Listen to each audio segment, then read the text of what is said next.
आप देख रहे हैं एसडीएम न्यूज़। मैं हूं रियाद अंसारी। इस वक्त मैं महाराष्ट्र के तारीखी शहर औरंगाबाद छत्रपति संभाजी नगर से बात कर रहा हूं।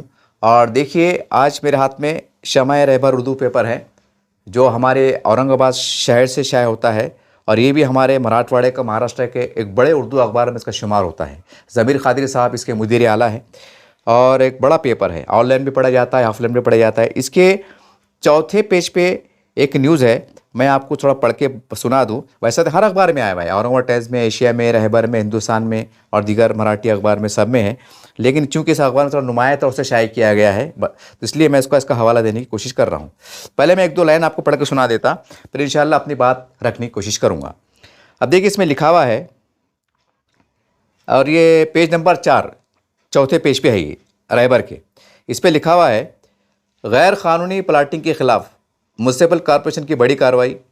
मिटमिटा इलाके में लेआउट मिसमार यानी हटा दिया गया। 4.5 एकड़ ज़मीन पे तजावीज़ हटा दी गई। और इसमें कहा गया है कि शहर के पड़े गाँव मिटमिटा में बगैर इजाज़त के तैयार की जाने वाली गैर कानूनी प्लाटिंग के खिलाफ म्युनिसिपल कॉरपोरेशन ने कार्रवाई तेज़ की कर दी है। हफ्ते के रोज़ मिटमिटा के इलाके की गट नंबर 118, 124 में तकरीबन 4.5 एकड़ ज़मीन पर तैयार किए गैर मजाज प्लाटों में लेआउट को म्युनिसिपल कॉरपोरेशन के हटाओ दस्ते ने शोबे में मिसमार कर दिया, हटा दिया है। 2 रोज़ कबल इसी इलाके के 8 गट नंबर में तकरीबन 920 गैर कानूनी प्लाटों के खिलाफ कार्रवाई की गई थी। इसके बाद ये दूसरी बड़ी कार्रवाई है। मुसलसल कार्रवाई से गैर कानूनी प्लाटिंग करने वालों में खलबली मची हुई है।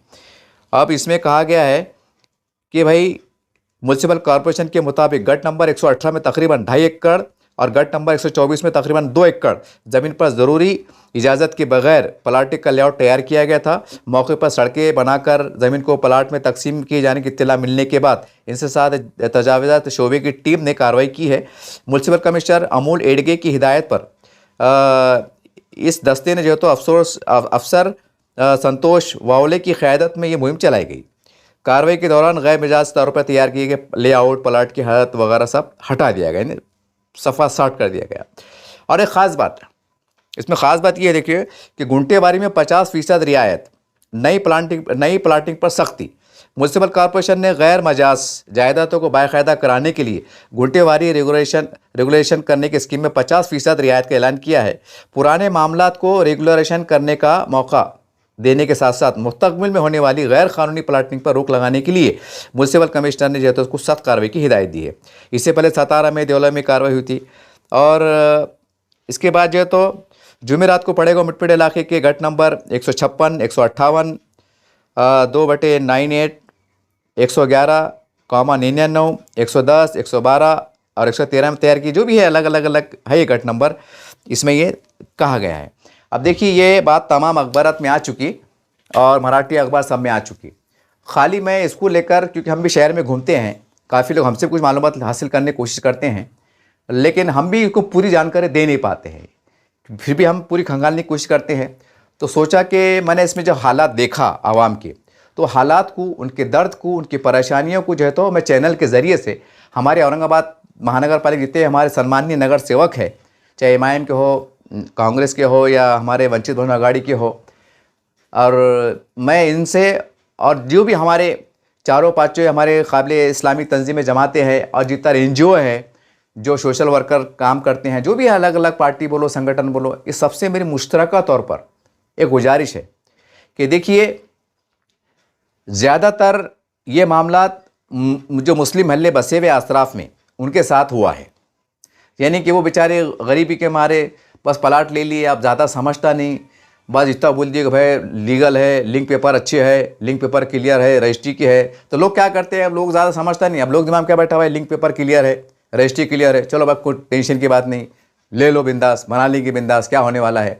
लेकिन कानून सख्त हो गए हैं कि आपको परमिशन निकालना है। यानी मोटे अल्फाज में ऐसा समझ लीजिए कि कोई बिल्डर है, अगर वो प्लाटिंग गिरा रहा, यानी प्लाटिंग उसको बेचने का है, तो उसको जो कानून के हिसाब से इसको लेआउट, मंजूरी, नक्शा, ये वो जो भी इसका तरीका रहता है, जगह छोड़ना, स्पेस छोड़ना, वो सारे कानून की पासदारी करते हुए धंधा करना पड़ता, प्लाटिंग बेचना पड़ता। लेकिन लोग क्या करते हैं, अपना ना कब्रस्तान छोड़ते, ना शादी के छोड़ते, ना कुछ छोड़ते, अपना चलन देते चक्री। क्योंकि आज देखो मिटमिटा पड़ेगा में, ये हरसोल में बहुत सी ऐसी प्लाटिंग हो गई, कब्रस्तान की जगह नहीं, जबकि कानून ये बोलता है कि भाई जगह छोड़ो, गार्डन को छोड़ो, स्कूल को छोड़ो, कब्रस्तान को छोड़ो, मुसलमान है ना अपन। लेकिन अब क्या करेंगे, चल रहा। धड़ल्ले से मामला चल रहा। अब उसके अंदर हम पूरी तरह से सरकार को नहीं बोल सकते, घेर सकते कि भाई ये ज़्यादती कर रहे हैं, ऐसा हो रहा वैसा हो रहा। अब खैर ये एक अलहदा बात है। मेन मुद्दे की बात ये है कि देखिए ये गुंटेवारी तो खैर अब मौका दिया गया है कि जो पुराने मकान बने हुए हैं, पुराने खरीदी हुए हैं, पुराने हो गए 5 साल 10 साल 15 साल, जैसा जो भी है, जैसा भी है, तो भाई इनको 50% ही आए थे गुंटेवारी के अंदर। और जो नए हैं, अब नए के हिसाब से जो भी महानगर पालिका करेंगे, आपको चार्ज करेंगे, कम करेंगे, नहीं करेंगे, जो भी है वो नई बात मामला रहेगा। लेकिन पुराने लोगों की राहत है।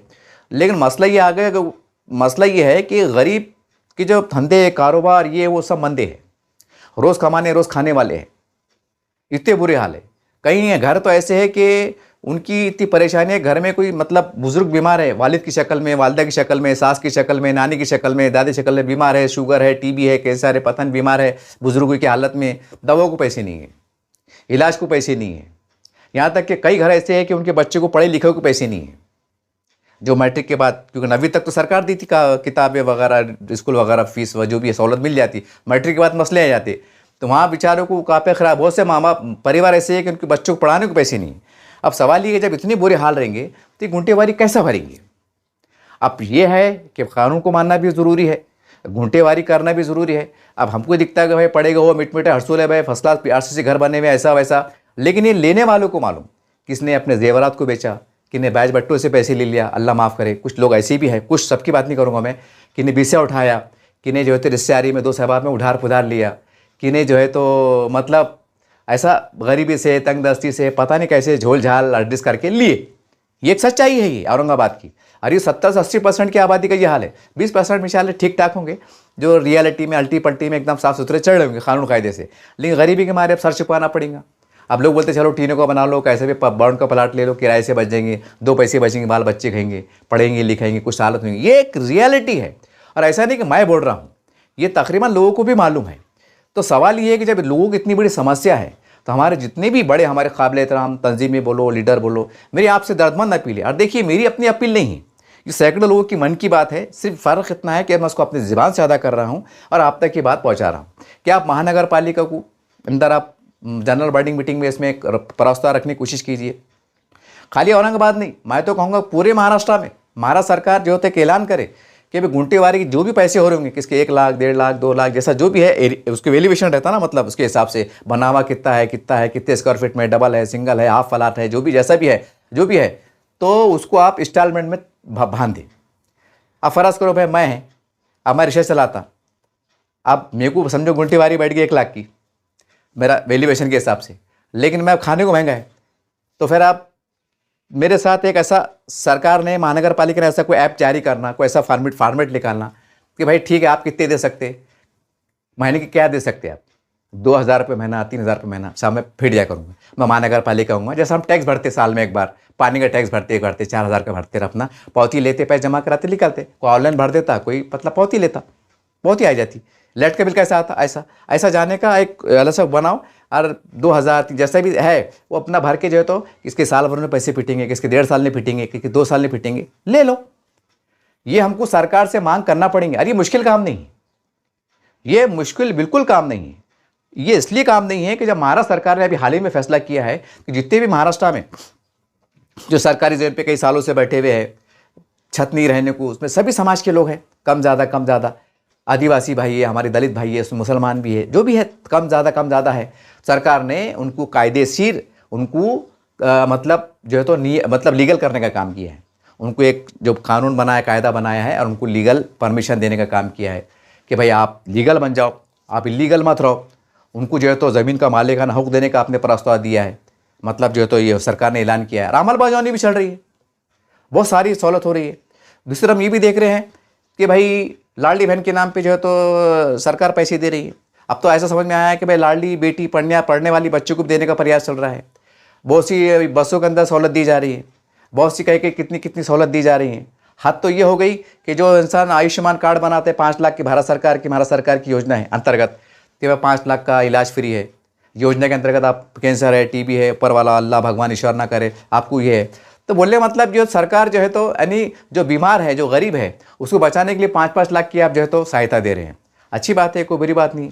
लेकिन सवाल ये है कि जो बंदा जो भी परिवार से आता है, जो भी है, वो अगर कर्जा लेके एक ऐसा मतलब कैसा नहीं, वो तो ऊपर वालों को मालूम बेचारों कैसी मुसीबत से पैसे जमा करे और कैसा घर बनाए, ये वो जानता है, ऊपर वाला जानता है। तो भाई उनको आप राहत देने काम क्यों नहीं कर रहे, जबकि आप कई योजनाओं में पैसे देने का काम कर रहे।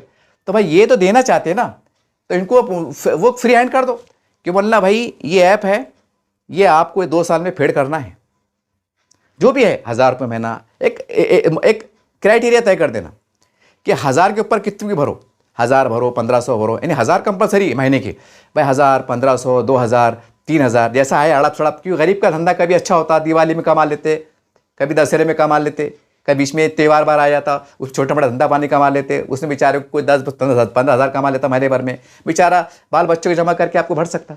ये हमको ज़मीनी सच्चाई को देखना पड़ेगा साहब, ये आवाम की ओरिजिनल मसाइल है, मुश्किलात है, ये हमको देखना पड़ेगा। ऐसा नहीं सरकार को पता नहीं है, सरकार को पता है। मसला क्या है कि हमारी नुमाइंदगी होना चाहिए, क्योंकि हम आपको दे रहे ना, हम आपको दे रहे, हम कानून का पासदारी करने वाले बन रहे, प्रशासन के दिशा निर्देश का पालन करने वाले बन रहे, हम एक अच्छे नागरिक बन रहे, हम कानून की धारा में आना चाह रहे, हम जो है तो समाज सरकार से जुड़ना चाह रहे।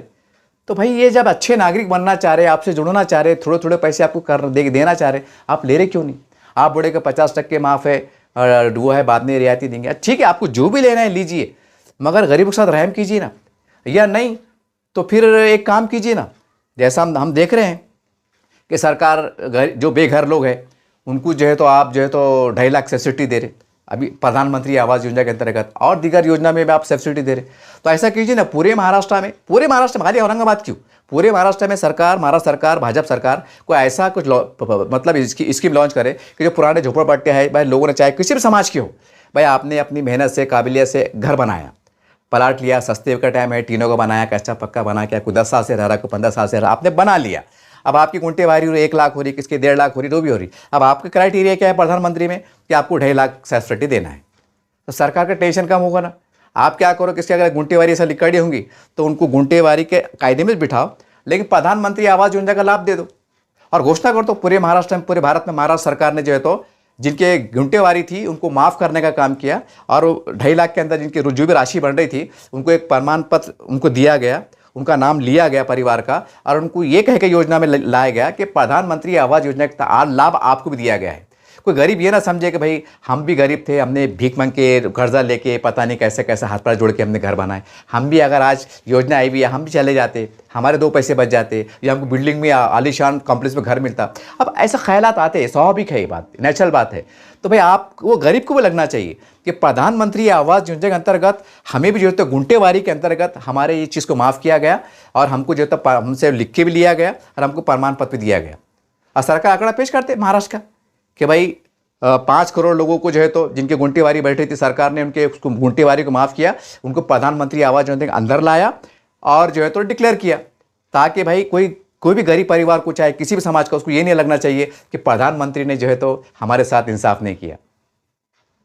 वो गाना है ना, ए जाने वफा तो सितम न कर, क्या है गैरों पे सितम अपनों पे करम, कुछ भी ऐसा कि गरीब को भी लगना चाहिए कि भाई मेरा भी भला हो गया। मैं 20 साल से रह रहा था, गुंटेवारी मेरी 1.5 लाख की बैठ रही थी, 2 लाख की बैठ रही थी, लेकिन जिसका क्राइटेरिया 2.5 लाख के अंदर का है तो उनको माफ़ी के दायरे में लो। अगर बढ़ गया वैल्यूएशन के हिसाब से तो मतलब ऊपर के पैसे दे दो और तुम्हारा ले लो, और लिख के ले लो कि हमने प्रधानमंत्री आवास योजना के अंतर्गत भारत सरकार तथा महाराष्ट्र सरकार की योजना के अंतर्गत हमने लाभ लिया, और हम सरकार का धन्यवाद करते हैं। तो इससे भी जो है तो आने वाले 34 का जो इलेक्शन है, विधानसभा का, लोकसभा का, इसमें आपको फ़ायदा मिल जाएगा, क्योंकि आपको पैसे बांटना नहीं है, आपको इसे माफ़ करना है, मतलब ऊपर ऊपर ही माफ़ करना है, और अपनी वाह वाह करना है कि सरकार ने करोड़ों रुपये माफ़ किया, जैसा आप शेतकरियों के माफ़ कर देते, कहीं माफ़ कर देते। तो भाई ये जिसको आप लीगलाइज कर रहे, बाद में टैक्स देने वाले बन रहे, लाइट का बिल भरने वाले बन रहे, पानी का टैक्स भरने वाले बन रहे, एक अच्छे नागरिक बन रहे, तो फिर इनको आप क्यों नहीं कर सकते?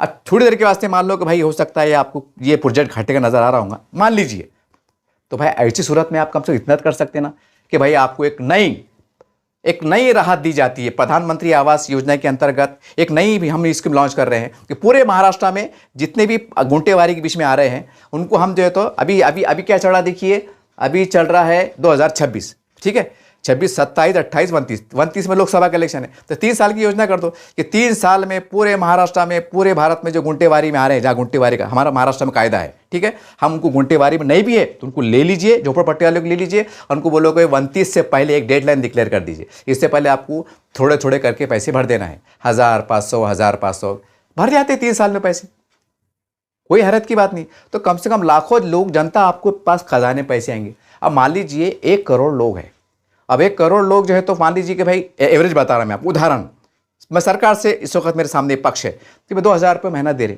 गरीब गुंटेवारी पैसे भरने के लिए। अब 1 करोड़ लोग 2,000 रुपये महीना दे रहे, तो आपके पास कितने करोड़ों रुपए आ जा रहे। अरे वही पैसे लेके लाडली बहन को दे दो ना, काहे को सस्ता कर रहे, काहे को महंगा कर रहे, अल्टी पल्टी कर दो। वरना भाई इधर दे दो, लाडली बहन को भी दे दो, लाडले भैया को भी दे दो, लाडले ताया को भी दे दो, लाडले अंकल को भी दे दो, बुढ़े को भी दे दो, जवान को भी दे दो, पढ़ने वाले को भी दे दो। सरकारी खजाने बोझ नहीं आता, इधर दे दो, इधर अल्टी पल्टी मार दो। उसमें 2 फायदे होते, एक तो कम बजट में जो है तो इधर के पैसा इधर चल जाता, जनता भी संभली हुई रहती, और जनता को ये राहत मिलती कि भाई हम लीगल हो गए, हमारा घर लीगल होगा, 2 साल में हमारे पैसे फिरेंगे। अरे ऐलान कर देना, अगर आपने 1 साल में पैसे फिर दिए, प्रमाण पत्र लो, घर को जाओ, आप लीगल हो। लेकिन आपको 3 साल का दिया जा रहा है, 29/2000 विधानसभा लोकसभा के इलेक्शन से पहले, तो सरकार की जय जयकार हो जाएंगे। और यार सरकार ने बहुत अच्छा फैसला की। तो मैं समझता हूँ कि राजनीतिक स्तर पर ये भाजपा सरकार के लिए बड़ा सुनहरी मौका है कि आप जो है तो जनता का दिल जीतने में कामयाब हो सकते हैं, और पैसा लेते हुए कामयाब। सिर्फ आपको राहत देना है कि ठीक है 1 लाख की तुम्हारी वो है ना गुंटेवारी, ठीक 10,000 रुपये महीना दो, 5-5 करके भर दो, 3 साल का छूट कर दो।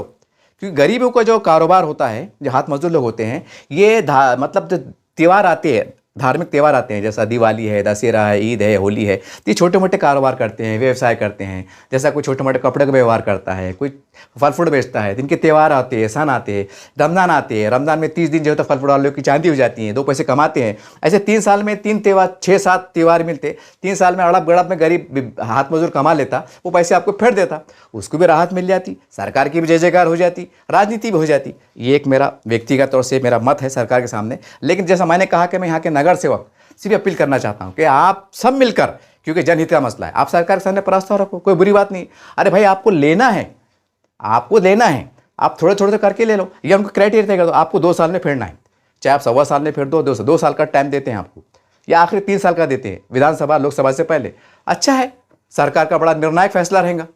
भाई थोड़े थोड़े करके दे दो, अगर थोड़े थोड़े भी आ रहे तो अपने खजाने में पैसे आ रहे, इधर गरीब का बोझा भी कम हो रहा, वो भी एक अच्छा नागरिक बन रहा, इसमें थोड़े थोड़े महीने के पैसे आ रहे तो सरकार के खजाने में आ रहे, सरकारी खजाने में आ रहे। तो आपको जैसा मैंने कहा कि जो यहाँ योजना, क्योंकि अब जैसे जैसे इलेक्शन आएगा तो योजना टाइम में टाइम देना, पैसे देना मुश्किल होंगी, तो दिमाग लड़ाइए आप। पूरे महाराष्ट्र में ऐसी ऐसी थोड़े थोड़े जिनकी तरह वैसा आम योजना थोड़े थोड़े पर के वसूल कर सकते हैं, जैसा कि भाई प्रधानमंत्री आवास योजना है, घर की योजना है, गुंटेवारी योजना है, या और कोई योजना है, उसके अंदर ऐसा लॉन्चिंग कर दो और जनता खुद थोड़े थोड़े पैसे देती। जब थोड़े थोड़े देंगे तो करोड़ों रुपये जमा होता, वो लेके तुम्हारा पब्लिक भी खुश, इलेक्शन भी खुश, सरकार भी खुश, जनता की भी जय जयकार, सरकार की भी जय जयकार, नेता को भी जय जयकार। बोलते ना सबका साथ, सबका विकास, सबका विश्वास, ये लोगों को अमल होते दिखेंगे। अगर यह फार्मूला इस्तेमाल करते हैं तो आने वाले 2029-30 में भाजपा को महाराष्ट्र में आने से कोई रोक नहीं सकता। क्योंकि मैं एक पत्रकार भी, मैं एक समाज सेवक भी हूँ, मैं ज़मीन की सच्चाई आपको पेश कर रहा हूँ। यहाँ के जो हमारे भाजपा के आमदार है, सेना के आमदार है, ये आप सुगंभीरता से ले। आप ये ना सोचिए कि सोशल मीडिया वाला है भाई चलते रहता है, न्यूज़ आती रहती जाती, नहीं, ये आपके हित में, ये आपके सरकार के हित में। अगर आप चाहते हैं कि हर वर्ग का दिल हम जीते और खासकर गरीब लोगों का दिल जीते, तो ये भी फार्मूला है कि लगाइए अंदाज़ा। कहीं अगर गुंटेवारी नहीं तो गुंटेवारी में लाओ, उनको लीगल कराओ, उनको पूरी एक लिस्ट तैयार करो, पूरे जिला, जाति, ताल्लुका, खेड़े पड़ा मिला के कम ज़्यादा रेट पर पैसे लेने का शुरू कर दो। एक डेडलाइन स्टार्ट करो कि यहाँ से आपको स्टार्ट करना है, ये हम आपको पैसे क्लियर कर देना है, करोड़ों रुपये आ जाते, सरकार का खजाना भरते रहता, सरकार को टेंशन नहीं रहता। ये एक मेरा सुझाव है। और नगर सेवक से मैंने कहा कि भाई आप इसके ऊपर खड़े हो, इसके ऊपर आप खड़े हो। और जैसा मैंने कहा कि हमारे काबिल एहतराम इस्लामी तंजीमें हैं, मैं आपसे भी गुजारिश कर रहा हूँ कि हमारे पास 3 आमदार हैं, हमारे पास अतुल साहब है, तो हमारे पास प्रदीप जैसा साहब है, संजय शेषा साहब हमारे पालक मंत्री भी है हमारे आदरणीय, उनके पास जाओ आप कि साहब हमारा समाज है, बहुत बड़ा समाज है, हाथ मजदूर है, कोई नौकरी नहीं, पानी नहीं, धंधा नहीं, बस मजदूरी करके पेट रहे। तो आपसे गुजारिश है, आप सरकार में हैं, आप चाहे तो फैसला बदल सकते हैं, आप चाहे तो रियायत कर सकते हैं, क्योंकि सरकार चाहे तो क्या नहीं हो सकता। सरकार ने बोले ठीक है हम 2 साल का आपको छूट देते हैं, आप थोड़े थोड़े करके पैसे भर दो। तो फिर जाहिर सी बात है कमिश्नर साहब, कलेक्टर साहब सरकार के ऊपर छोड़िए, मंत्रालय से, सचिवालय से, सेक्रेटरी लेवल से जो दिशा निर्देश आते हैं वही नीचे के अधिकारी काम करते हैं, चाहे कलेक्टर की शक्ल में हो, सरकार की मतलब कमिश्नर शक्ल में। ये जो है तो गवर्नमेंट के वरिष्ठ अधिकारियों का जो ऊपर होते हैं हाई लेवल पे, उनका दिशा निर्देशों का पालन करते हैं। नया जीआर आएगा तो कमिश्नर साहब क्या बोलेंगे? आज वो कानून कायदे से जो बोल रहे हैं कि मैं तोड़ूंगा, ऐसा करूंगा, भरना पड़ेगा, ऐसा करना पड़ेगा, ठीक है, उनको पावर है, वो कानून की चौकट में बराबर बोल रहे हैं। लेकिन अगर ऊपर से लेटर आएगा मंत्रालय से कि भाई छत्रपति संभाजी नगर के अंदर आपको जो है तो एक नया वो शुरू कीजिए, आप एक नया काउंटर बनाइए, खिड़की बनाइए, थोड़ा सा ये की दिशा गाइडलाइन जारी कर दो, तो जाहिर सी बात है यहाँ कमिश्नर साहब भी उसके ऊपर फॉलो करेंगे। अब कमिश्नर साहब से ये नहीं बोल सकते नहीं मैं नहीं मानता, मेरे को पैसे वसूल करने के से, ऐसा तो नहीं हो सकता। मैं सरकार के ऊपर तो कोई अधिकारी नहीं है, चाहे कोई भी अधिकारी हो, सरकार है अपने आप में। तो हम जो तो जायसवाल साहब के पास जाओ, अतुल सावे साहब के पास जाओ, पूरी रवा सामने रखो कि भाई हमारा साहब ये मसले मसाइल है, आपका बड़ा उपकार होगा, आपकी बड़ी मेहरबानी होगी। वहाँ जाएंगे, मिलेंगे, बड़ापन देंगे, सत्कार करेंगे, मिलेंगे, झूलेंगे, हाय हेलो करेंगे, तो नज़दीकियाँ बढ़ेंगी, बर्फ़ पिघलेंगी। और हम जाएंगे नहीं, अरे बोलेंगे शिवसेना बदमाश है, बीजेपी बदमाश है, अरे तासुब परस्त है, गलत बात है ना। अरे अपन सबसे बड़ा तो अपन तासुब परस्त है, तो अपन वहाँ जाते ही नहीं उनके ऑफिसों पर। जबकि कानून कायदा क्या है, संविधान के हिसाब से जो आमदार चुन के आ गया वो भले आपको वोट दो या मत दो, वो सबका हो जाता। खासदार का रूल क्या है, ये है। लेकिन हम जाते नहीं, क्योंकि हम अपने आप को यानी इलेक्शन के बाद भी हम बताते कि हम दुश्मन हैं, हमारे लोग नहीं बुलाते, सत्कार नहीं करते। अरे तो उनको खुशी होगी ना कि चलो यार कम से कम सत्कार तो करे, कम से कम बुलाए तो सही, हमारे ऑफिस पे आए तो सही। वो भी इंसान है ना, कोई लावा लोखंड है क्या, क्योंकि दिल पिघलेंगे नहीं। अरे मोहब्बत में, अरे हम तारीख में जब पढ़ते तो बोले क्या पढ़ते, बोले हमारे अखलाक, हमारे किरदार ऐसे थे कि हमारी तिजारतों को देख के जो है तो लोगों ने इस्लाम कबूल करे। ये किताब में लिखा हुआ है। अरे बाबा हमारे अखलाक ऐसे थे, हमारे किरदार ऐसे थे, हमारी तिजारत ऐसी थी, तो अपने इस वक़्त के मेल मिलाप बोल बचन इतनी नहीं हो सकते क्या, ये कम से कम हमारे दोस्त बन जाए। अब ये कहाँ ले जाना है अकल को? अरे जिनका अपन बाल भी बाका नहीं कर सकते, जिनके हाथ में रिमोट कंट्रोल है, अब उनसे हम डायरेक्ट दोस्ताना नहीं करेंगे, उनसे हम रिक्वेस्ट नहीं करेंगे तो किसको करेंगे?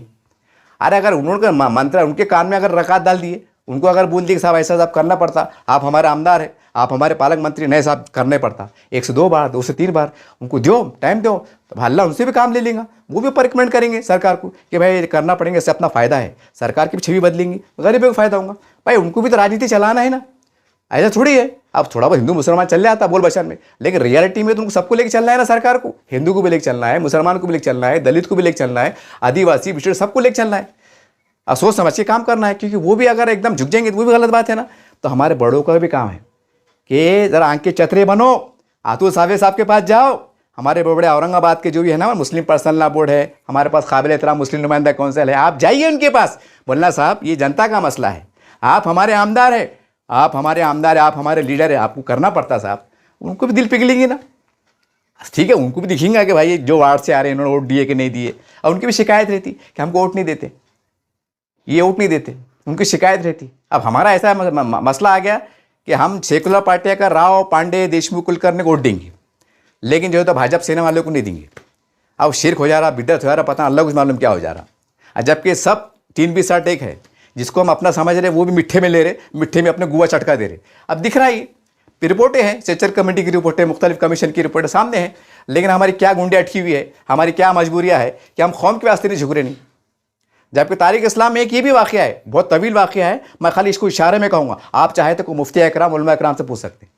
एक जंग हुई थी, इशारों में कह रहा हूँ, काफ़ी सहाबा रज़ियल्लाहु तआला अजमईन शहीद हो गए थे। उस बादशाह ने जो भी था पड़ा, उन्होंने कहा मेरे माथे को चूम लीजिए आप, मतलब एक सुलह समझौता। अब भाई कैसा माथे चूमना, बोले तभी अब हम के खिलाफ लड़े, ये करे, कुफ्र की बातिल की जंग क्या करे। मैंने किताब में पढ़ा हूँ, मैं ऐसा कपड़ा बीच में आया पेशानी पे, और वो मतलब ये, अब आपने वो पुराण है, वो तारीख़ इस्लाम की बोलने मतलब कि तारीख़ मतलब हम देखे मुताला करें तो हम यहूदियों से हमारे समझौते हुए, हमें मदीना छोड़ना पड़ा, मदीने से वो होना पड़ा, कहीं हमें तकालीफ हुई, उनसे हमारे बाज़ाब्ता हमने मुआहदे करे, सुलह भी करे, जंग भी करे, अमन भी करे, अखलाक भी पेश करे। हम जब हुक्मरान थे तो हमने उनके साथ रहम सुलम का मामला किया। सारे मुख्तलिफ मौक़े पे सब जो पस मंज़र गुज़रे, जो हालात गुज़रे, ये इस बात की तर्जुमानी करता, इस बात की रहबरी करता कि आपको इस तरह से अगर आने वाले वक्तों के अंदर, आने वाले नए ज़माने में जो भी दौर रहेगा, वहाँ आपको अगर तकालीफ आती हैं तो आप हिकमत के साथ ऐसे भी चल सकते हैं। ये तो हमको तारीख़ में नहीं मिलता, तो हम क्यों इतने कट्टर बने हुए हैं कि हम वहाँ जाते नहीं, क्या वो नहीं करेंगे? अगर सबको हमने कन्विंस करें कि नहीं साहब आपको आना पड़ता, हमने अगर 100-200 जो गुंटेवारी के जो शिकार है, परेशानी का शिकार है, ऐसे हम अगर उनको जहन बनाएं, उनको मीटिंग करें कि आज अतुल साहब के ऑफिस पे जाना है, कल जायसवाल साहब के ऑफिस पे जाना है, पालक मंत्री साहब से मुलाकात करना है, कि जाना है हमको 1000, 2000, 500 लेके जाना है कि साहब ये निवेदन बाहर का ऑफिस खड़े हुए, साहब आप थोड़ा बात कीजिए। कैसा काम नहीं होगा? अरे सरकार का कानून कायदे सबके लिए बराबर है ना। हम थोड़ा लचक देंगे, हम थोड़ा झुकेंगे तो लाखों का फ़ायदा हो जाएगा, हज़ारों लोगों का फ़ायदा हो जाएगा। हम बोलेंगे ना फिरका परस्त है, तुम ये अमुक परस्त है, हम नहीं झुकेंगे। अरे बाबा जो बड़े बड़े लोग हैं ना, उनकी बिल्डिंग है, घर है, बारह है, बिजनेस है, ये है, अल्लाह माशाल्लाह, कार है, बिल्डिंग है, फर्स्ट क्लास है, बैंक अकाउंट भी है। अब पढ़ेगा वालों को बैंक अकाउंट नहीं है ना, हार्सुल वालों को नहीं है ना, बेचारों का जो रोज़ कमा रहे रोज़ खा रहे उनके अकाउंट नहीं है ना, वो मज़े में नहीं ना, तो उनकी खातिर हमको झुकना पड़ेगा ना। और जब उनके खातिर झुकेंगे तो अल्लाह हमारी इज्जत का मर्तबा बढ़ा देगा। हम भी सोच रहे हैं नहीं भाई हम नहीं जाते। क्यों नहीं जाते? तुम आमदार नहीं मानते और क्या बोलते हम संविधान को मानते, कानून कायदे को मानते, और क्या बोलते हम जैसा सबके ऑफिस से कभी नहीं सीढ़ी चढ़ेंगे, हम कभी अपने घर पे नहीं, उनको मोहल्ले में नहीं बुलाएंगे कोई बहाने से। और क्या बोले हिंदू भाइयों को मस्जिद में बुला ले रहे, नहीं हमारा इस्लाम ऐसा है। और जो चुन के आ रहे जो लाखों के नुमाइंदे कर रहे तो उनको इस्लाम नहीं पेश कर रहे। आओ जयसवाल साहब, आओ अतुल साहब आइए, ताकि उनको भी महसूस हो यार कितने अच्छे लोग यार, चुभी आप उनसे लड़ते लगते, चुभी आप उनको आंटी सण कुछ बोल देते, तब वो भी तो इंसान है ना।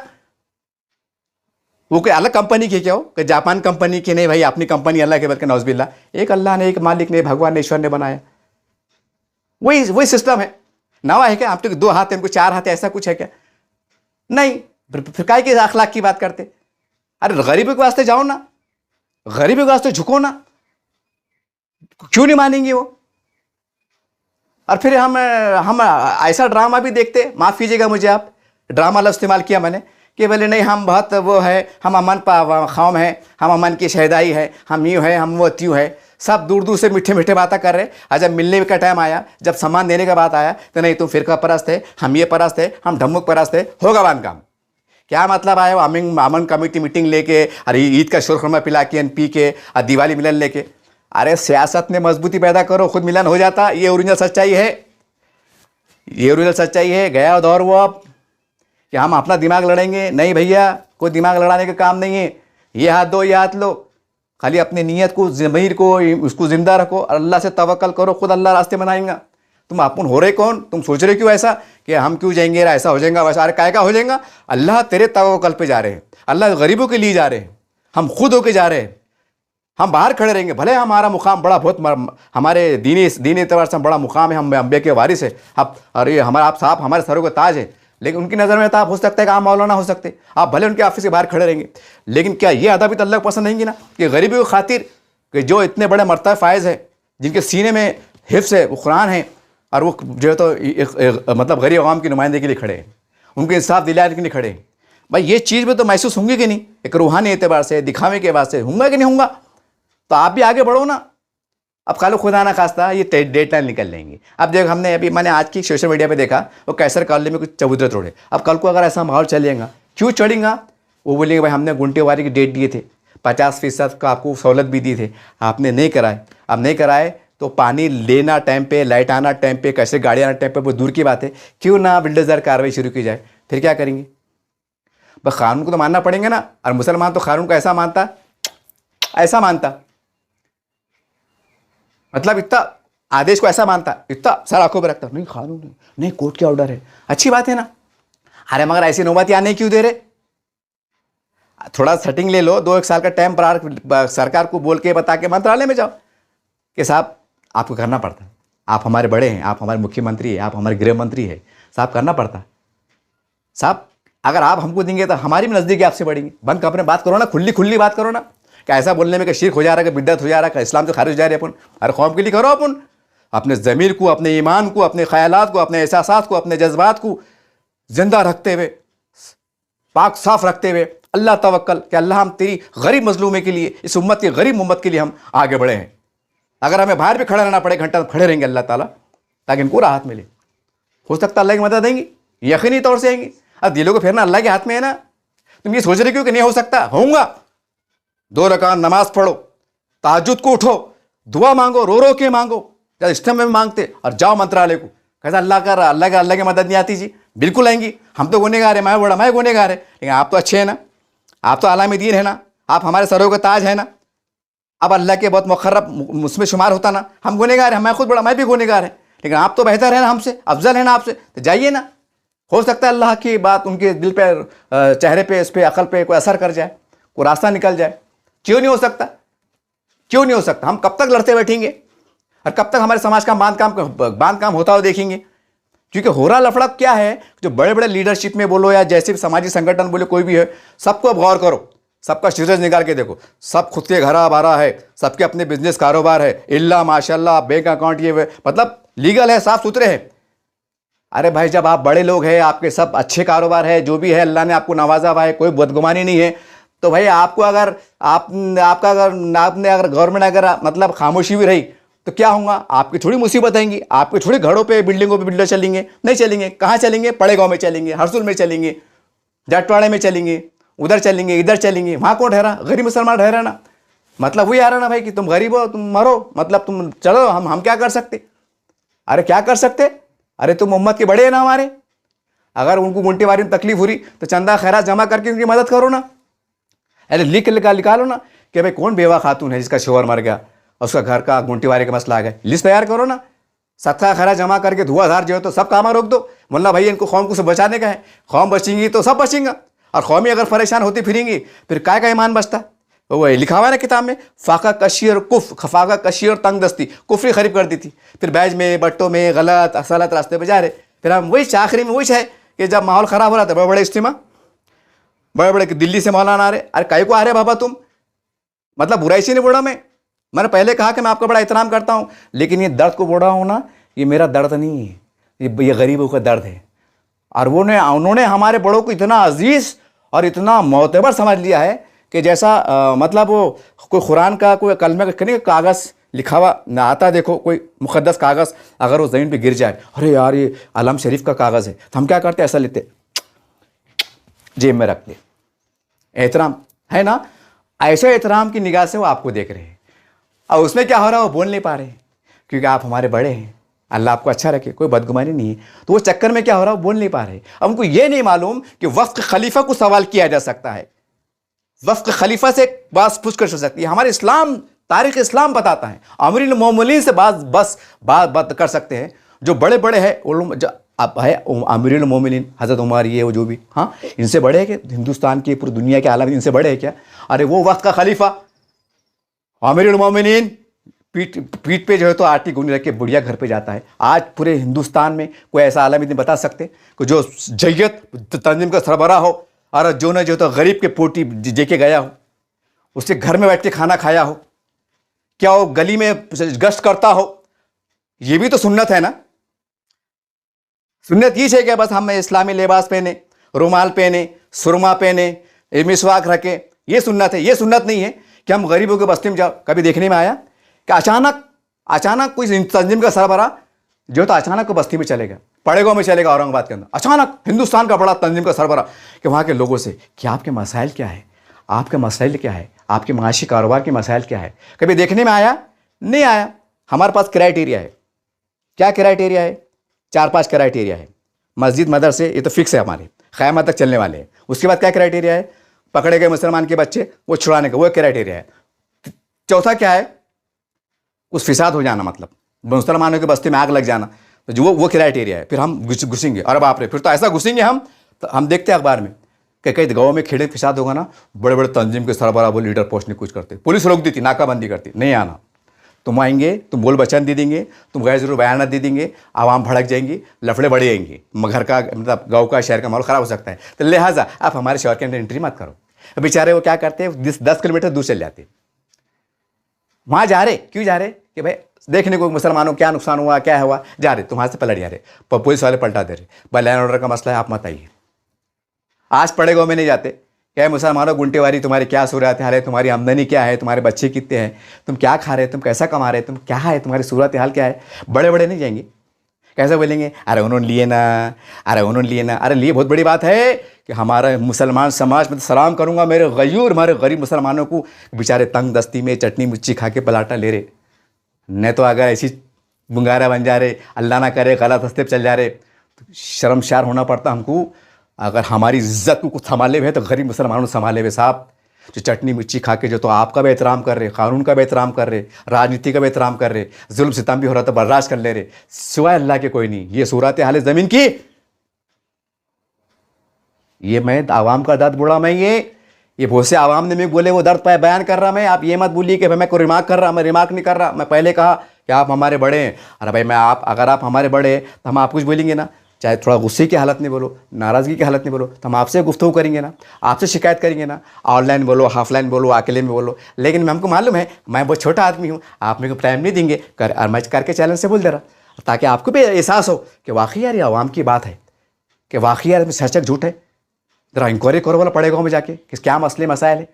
खाली इतना बोलेंगे अरे मैं अपने लोग समझते नहीं, किधर भी आके खप जाते, किधर भी मैंने काफ़ी लोग बोला तो लोग क्या बोलते, अरे अंसारी साहब अपने लोग काम है ना, बोले यार देख समझ के लेना, पूछ के लेना। अरे खाने को मर रहे यार, किराया देने को महंगे हो गए, क्या पूछेंगे। अच्छा जो बोले ना तो टाइम पे फलसफा झाड़ते, टाइम पे जो है तो कानून कायदे की बात करते, ऐसा आंख के छत इस्तेमाल नहीं करते कि भाई हम ज़मीन लेते, हम तुमको इंस्टॉलमेंट से देते, हम तुमको तुम्हारी मदद करते, तुम्हारी हम मदद करते। लेआउट किसको बोलते, रजिस्ट्री किसको बोलते, फेरपार किसको बोलते, गुंटेवारी किसको बोलते, क्लियर किसको बोलते। हमारे ऑफिस पे आओ, हम आपके रहमान करेंगे। ऐसा खैर सगाली काम नहीं करेंगे। जब उम्र डूबेंगे खपेंगे फिर बोलेंगे समझना था ना यार। अरे क्या समझेंगे, पेट के मारे, वक्त के मारे, हालात के मारे, तकदीर के मारे, हालात कैसे कैसे है।